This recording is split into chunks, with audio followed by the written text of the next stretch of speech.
Halo, masyarakat dunia tipu-tipu yang budiman, pada gimana kabarnya nih? Semoga semuanya sehat walafiat ya seluruh. Seperti biasa, Bang Dikson bakalan ngedongengin sebuah alur cerita film pengisi waktu gabut bin mager kalian. Bercerita tentang sekelompok pensiunan pasukan khusus militer yang hendak dihabisi oleh musuh-musuhnya. Akankah mereka selamat? Gak usah kebanyakan banyak cincong lah ya. Sebelumnya jangan lupa sebat serta seruput dulu kopi kulitnya, biar nontonnya makin asoy. Dan kita masuk ke ceritanya.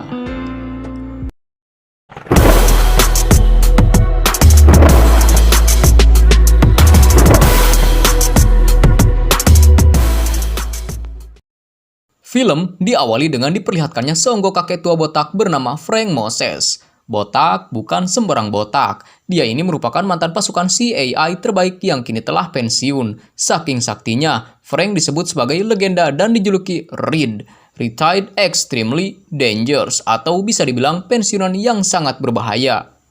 Kehidupan Frank sekarang lempeng-lempeng aja, dan terkesan membosankan cuy. Untungnya, dia sering kali ngobrol lewat telepon dengan seorang wanita yang mengurusi dana pensiunannya bernama Sarah. Di sini terlihat jika kedua makhluk ini tertarik satu sama lain meskipun mereka berdua belum bertemu secara langsung. Malamnya, Frank kedatangan sekelompok orang yang berniat menghabisinya. Namun, dengan kemampuan militer yang nampaknya belum tumpul, Frank berhasil membabat habis orang-orang itu dengan mudah.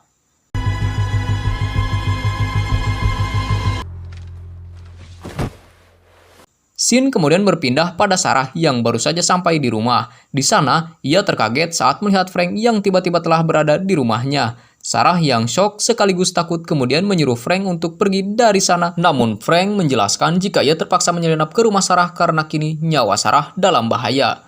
Bukan tanpa sebab, orang-orang yang mengincar Frank pastinya juga telah menyadap telepon beserta kegiatan Frank. Dan Sarah adalah orang yang sering kali ia hubungi. Tak mau ambil resiko, Frank pun segera membawa Sarah pergi dari sana. Ya, meskipun harus dengan cara paksa. Di sisi lain, kita diperlihatkan seorang pria rapi bertubuh kekar yang merupakan anggota CAI muda yang lagi naik daun bernama William Cooper yang telah selesai menjalankan misinya. Ia kemudian diberi misi baru oleh atasannya yang bernama Cynthia, yaitu untuk membawa Frank Moses dalam keadaan hidup ataupun mati. Scene berpindah kembali ke Frank yang kini membawa Sarah ke sebuah motel dan mengikatnya di kasur demi keselamatannya. Frank kemudian pergi menemui salah satu rekan militernya dahulu, yang kini tinggal di panti jompo bernama Joe. Ia lantas menceritakan bahwa dirinya sedang diincar sekelompok pembunuh bayaran dan meminta Joe untuk mencari informasi tentang itu. Dan satset, Joe berhasil mendapat informasi di mana kelompok yang menyerang Frank sebelumnya ialah kelompok yang sama yang telah membunuh salah seorang reporter New York Times berkebangsaan Cina. Setelah mendapat informasi itu, Frank pun berencana untuk mendatangi keluarga sang reporter di Cina. Namun sebelumnya, Frank memperingatkan Joe untuk selalu waspada karena bisa saja para pembunuh bayaran itu juga akan mengincar Joe. Di motel, Sarah berhasil melepaskan tali yang mengikatnya di tempat tidur. Dia pun segera menghubungi 911 untuk meminta pertolongan. Namun tanpa disangka ternyata telepon Sarah sudah disadap oleh Cooper sehingga kini lokasinya telah terlacak. Cooper kemudian segera menyuruh anak buahnya untuk membawa Sarah ke kantor CAI. Untungnya Frank datang tepat waktu dan segera membawa Sarah pergi dengan ngebajak salah satu mobil polisi.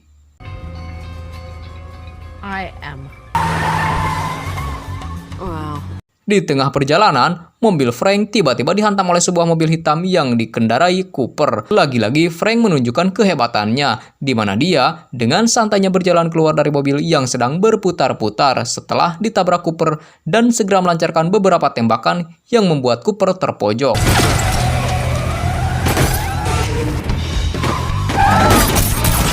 Dari sana, Frank pun menyadari bahwa kelompok yang mengincarnya itu adalah CAI yang mana merupakan mantan kantor tempat ia mengabdi dulu. Di tempat lain, kekhawatiran Frank terjadi di mana Joe didatangi seseorang yang bermaksud membunuhnya. Di sini terlihat Joe yang lagi santai-santai hanya bisa pasrah dengan keadaannya saat ini. Kembali ke Frank dan Sarah yang kini telah berada di Cina dan sedang mencari informasi mengenai sang reporter. Dari ibunya, Frank mendapatkan sebuah informasi penting berupa catatan yang berisi nomor buku pada perpustakaan nasional. Kemudian mereka menuju perpustakaan tersebut dan ditemukanlah orang-orang yang menjadi target para pembunuh bayaran yang mengincarnya.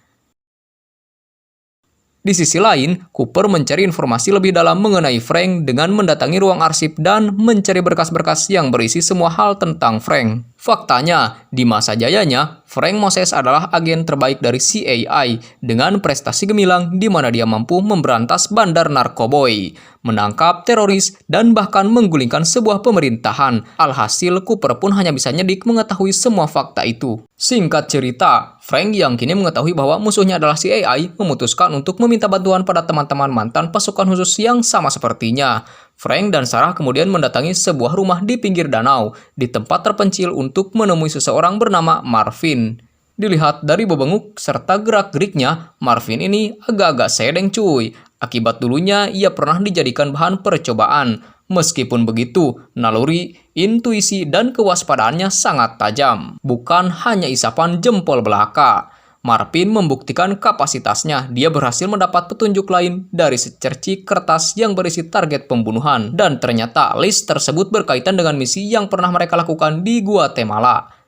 Di insiden tersebut, warga desa Guatemala harus menjadi korban pembantaian. Setelahnya, mereka berencana untuk menemui orang terakhir yang masih hidup di dalam catatan tersebut yang bernama Gabriel Singer. Tanpa buang-buang waktu, mereka bergegas pergi ke bandara karena kini Gabriel bekerja sebagai pilot pesawat kargo. Singkat cerita, mereka pun berhasil menemui Gabriel dan mendapat informasi penting di mana Gabriel dulunya adalah seorang pilot yang ditugaskan untuk antar jemput orang penting ke sebuah desa di Guatemala. Beberapa saat kemudian, mereka tiba-tiba diserang oleh sebuah helikopter yang membuat Gabriel harus menjadi korban. Frank, Sarah, dan Marvin lantas pergi dari sana. Namun di tengah perjalanan, mereka kembali dibredeli tembakan oleh seonggok wanita gempal.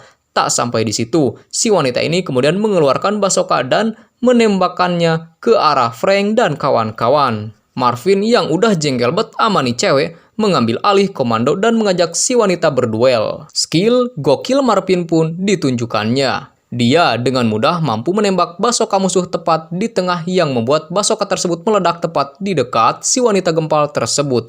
Dan akhirnya Marvin dan kawan-kawan berhasil kabur dari tempat tersebut.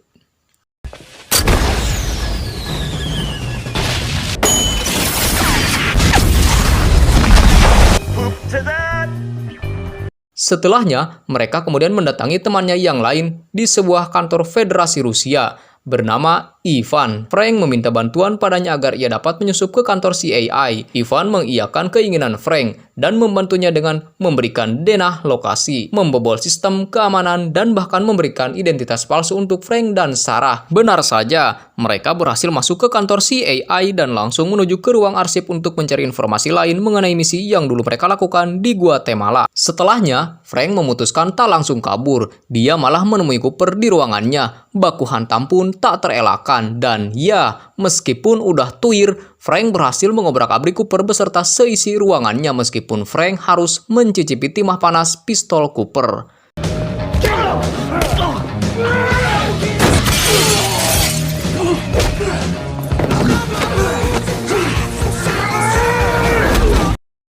Di luar, Marvin sudah menunggunya dalam sebuah van. Namun tanpa disangka ternyata Joe yang selama ini kita kira telah mati, nyatanya masih sehat walafiat cuy. Faktanya, dia berhasil menghabisi orang yang berniat membunuhnya. Demi mengobati luka Frank, mereka kembali mendatangi teman pensiunannya yang merupakan seorang wanita yang bernama Veronica. Dia ini merupakan seorang sniper jempolan kelas Wahid dan tak pernah meleset dalam hal tembak-menembak targetnya. Dan kabar baik bagi Frank, Veronica malah memutuskan untuk join grup veteran tersebut. Veronica kemudian mempelajari berkas yang dibawa Frank dan mengetahui ternyata ada satu orang lagi yang masih hidup pada misi waktu itu.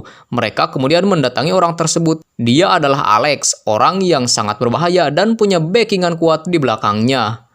Agar dapat menemuinya, Joe menyamar jadi sekretaris baptis yang dikawal oleh Frank dan Marvin. Sementara Sarah dan Veronica berjaga di luar untuk memantau kondisi sekaligus memberikan kabar jika terjadi hal-hal yang tidak diinginkan. Di dalam, Joe, Frank, dan Marvin berhasil membuat Alex bicara dan ditemukan fakta yang menarik di mana dulunya orang yang dijemput oleh Gabriel di Guatemala adalah Robert Stanton yang sekarang menjabat sebagai wakil presiden. Berkat informasi itu, lengkaplah sudah teka-teki pembunuhan yang terjadi selama ini di mana Robert Stanton ingin membersihkan namanya dengan menghilangkan bukti-bukti mengenai pembunuhan massal orang-orang di perkampungan Guatemala yang telah ia lakukan dulu.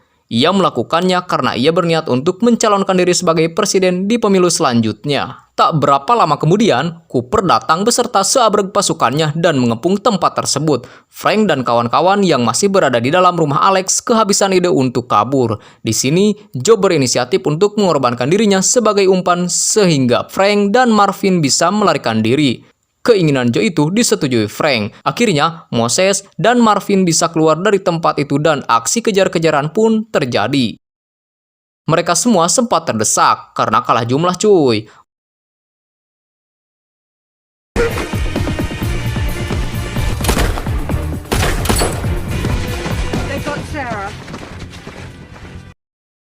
Untungnya Ivan datang dan segera membawa mereka pergi akan tetapi Sarah harus tertangkap oleh anak buah Cooper. Tak ingin kehilangan orang yang dicintainya, Frank kemudian memutar otak dan menelpon Cooper. Dengan pengalamannya, Frank berhasil mengintimidasi Cooper di mana jika terjadi sesuatu pada Sarah, maka seluruh orang-orang yang dicintai Cooper juga akan bernasib sama dengan Sarah. Benar saja, saat si AI melacak lokasi Frank lewat telepon, ternyata dia kini tengah berada di rumah Cooper. Keluarga memang menjadi salah satu kelemahan bagi para agen rahasia seperti CIA atau yang lainnya. Selanjutnya, Frank dan kawan-kawan berencana untuk menculik dan menjadikan wakil presiden sebagai sandera. Mereka kemudian menyusup ke salah satu kampanye politik yang diadakan Robert Stanton di Chicago. Dengan koordinasi yang baik dan perhitungan yang tepat, mereka berhasil membuat kekacauan di acara tersebut dan memancing Robert keluar dari tempat itu. Saat hendak pergi lewat jalan belakang, Veronica datang dan memberedel mobil yang akan dipakai Robert untuk kabur.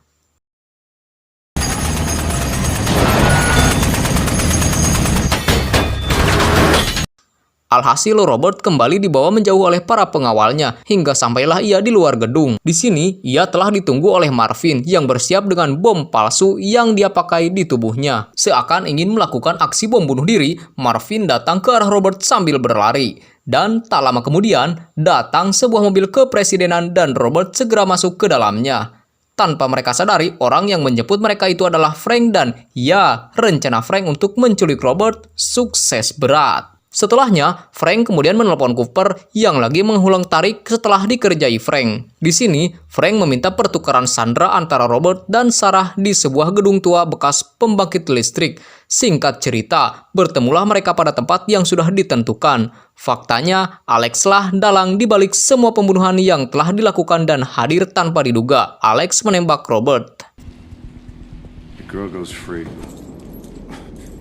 You shot me. Cynthia kemudian memerintahkan Cooper untuk memborgol Frank yang tak bisa berbuat apa-apa karena Sarah masih menjadi tawanan. Rencananya, Alex akan membunuh Robert yang notabene merupakan wakil presiden dan mengkambing hitamkan Frank.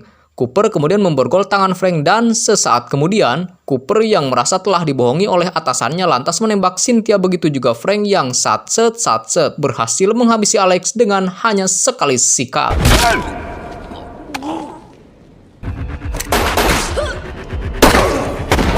Pada akhirnya, Frank dan Cooper kini bisa dibilang sohiban cuy. Dan film pun berakhir bahagia layaknya sinetron Ikatan Cendol. Oke, sampai di sini dulu alur cerita film Red. Terima kasih bagi kalian yang masih stay di channel ini. Dukung terus channel ini dengan cara like, komen, dan subscribe ya. Sampai ketemu lagi sama Bang Rickson di review film selanjutnya. Dan permios.